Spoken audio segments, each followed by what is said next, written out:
So the first thing I wanted to do was to re-examine America, what we thought of, the system that we wanted to destroy, and see if there was a case for it. And the first thing that struck me was these inalienable rights we have to life, liberty, and the pursuit of happiness, something that every radical wants. You can't have them unless there's a God, because if they're given by government, they can be taken away. And that was an easy idea to understand, but difficult for an agnostic to embrace. And I had to recognize that if you didn't have respect for believers and for their religious beliefs, you didn't respect them, then you couldn't defend your freedoms. So but that was just the beginning.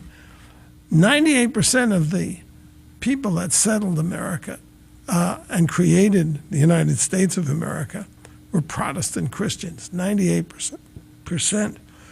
And then I realized that everything we hold dear, principle of equality, principle of pluralism, inclusion, diversity, they're all a product of the Protestant Reformation. And there are two key doctrines in the Protestant Reformation. One is salvation by faith, which means we are so flawed, we are such sinners, that none of us deserves to get into heaven. And therefore, we can only be saved by God's grace. And the second idea, which is the really revolutionary idea, or the other is critical, is the priesthood of all believers. Before the Reformation, you could not get to heaven without going through the Catholic Church and its priesthood. They sold indulgences if you were stuck in purgatory to get you to heaven. What the Protestant Reformation said is that every human being created by God faces God one-on-one, without an intermediary, without a church, and without a government. And it's a very profound idea, and it's why we have this. We've always had this national ideal that we judge people on the content of their character and not the color of their skin. It's a staggering which thing. Has been betrayed totally by the Democratic Party. What the Protestant reformers understood was the Catholic Church. The church is a human institution. The Catholic Church claimed, of course, to be the true church and anointed by God and so forth. But that's why we have a system of checks and balances in America, because the founders were believers and they understood that the problem is not society, as the left says, it's us. We are the problem. And therefore, when human beings get into government, you have the same people who create the problems, but now they have a lot more power. So everything that's fundamentally American, the skepticism about the government, the checks and balance system, comes from Protestant beliefs. But we're going to talk about your book, Dark Agenda, the War to Destroy Christian America. The war. High gear in 1962 with the first Supreme Court decision.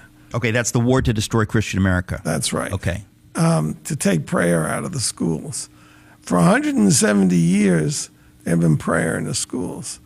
I mean, talk about precedent, talk about stare decisis.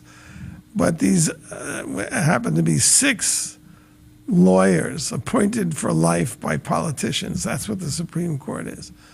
They decided it was unconstitutional. So a completely fraudulent decision. Of that group, who were the ringleaders in '62? The ringleaders. Is it like Warren Burger? I don't know. Who are we talking about? No, it wasn't Burger. I don't remember. Well, it doesn't matter. But the point is that you're right. You want to talk about stare decisis. I remember the dissenter was Potter Stewart, and he pointed out the hypocrisy of the court, because the Supreme Court opens with this statement, God save this country, our country, and this honorable court. And then there was another Supreme Court decision in the following year, 63. The plaintiff was Madeleine Murray O'Hair, a lunatic communist. She was the main plaintiff.